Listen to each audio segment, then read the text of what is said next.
So when we saved and closed that maintenance job, it's taken us back to the property record because we had it open already. What we may need to think about now is how you can add in your safety certificates and when your properties are due for safety checks. Now, the safety check dates are held on the Dates tab of the property record. That is why you would then be at this point using your property quicklinks. Now, you've got gas safety, electricity safety, HMO and PAT. You could also add in any other date fields that you may need on your extra data, and your boss or your super user would need to do that. So you could be using these, for example, any expiry dates, you could be using the EPC expiry and creating quick links from your properties grid, and that's covered on the introductory training. But we're going to be looking at the standard date field here of gas safety expiry, which is stored on the property record, therefore we will need to look at our property quick links. Now, property quick links can be stored on the properties dashboard, meaning they will show up on the properties quick links section of the properties drop down and on the action menu of the properties grid. They will also show up on the properties quick links box on your home page if you're showing that. You could also have your quick links on your right hand toolbar as well. So this little box here, a white arrow in the blue box, and it goes pink when you hover over it, that is your right hand toolbar. Now again, this is covered on the introductory training as well.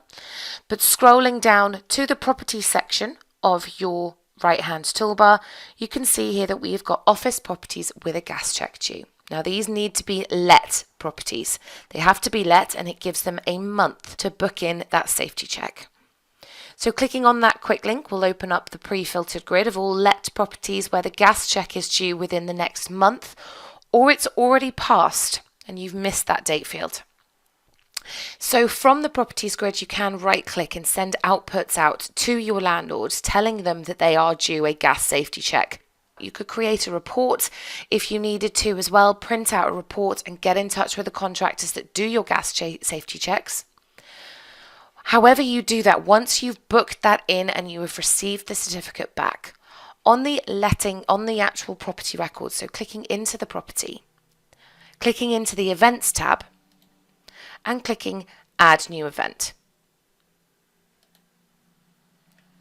We can add an event type in configuration of safety certificate, which we've got here, and we can then upload the safety certificate.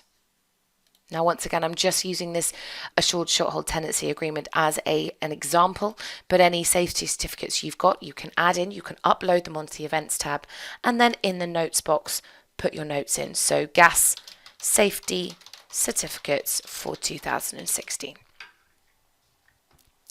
Save that. That will save onto the events tab, and you can always find it easily instead of having to scroll through all the events. You can find it easily by using the event type here and filtering on safety certificate. On the dates tab, we'll need to move this date forward, clicking on the calendar icon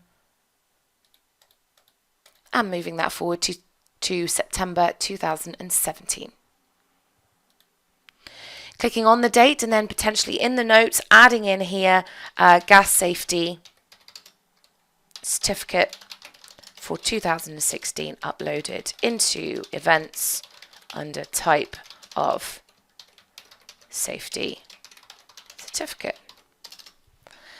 Pressing the save button there, that will then go onto the events tab. It will change the date field here, but it will also go onto the events tab that we have changed that date. And the reason I added those notes in there is because if you come across this one first, you can see that we've uploaded it as safety certificate, so straight away we could filter on safety certificate to find the certificate that we needed. Either way, we've booked in that safety check for that particular property. Going back onto the right hand toolbar, you can now see that I have no properties with a gas check due anymore.